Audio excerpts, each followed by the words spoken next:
Wait lang kapatid, bago ka mag-scroll, pwede ba ipag-pray muna kita? Father God, thank you Lord for this wonderful day. Salamat Panginoon sa oras na to na ibinigay mo, O God.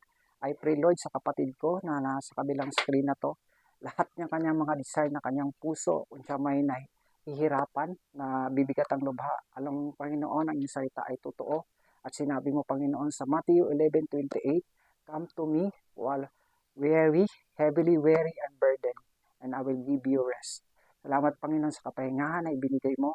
Lord, I pray kung siya may nangangailangan, Lord, financially, patuloy mo ibigay, Lord, ang kanyang financial na pangangailangan. Lord, walang imposible sa iyo, O Diyos. Siya man, O God, Lord, naghangad, O God, Lord, ng kasagutan sa matagal na niyang mithiin ng kanyang puso. Prayer niya, O God, long-standing prayer. Lord, there is a perfect time na sagutin mo ang kanyang prayer na yun. Lord, I pray, O God, Lord, bigyan mo siya ng good health, good strength, Lord, kalakasan ng gagaling lamang sa ipagpalain mo, Panginoon, ang lahat ng gagawin ng aking kapatid na to, i-bless mo ang gawa na ng kanyang mga kamay, O God, Lord, at patuloy mo pagpalain ang kanyang trabaho, ang kanyang pamilya, lahat ng ginagawa niya, business niya, O God, Lord, ikaw, Panginoon, ang mag-gabay sa kanya, ang maging successful siya sa lahat ng aspeto ng kanyang buhay. Salamat, Lord. We give you praise, give you all the glory. In Jesus' name, Amen.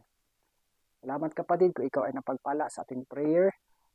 Please like and share this video. God bless.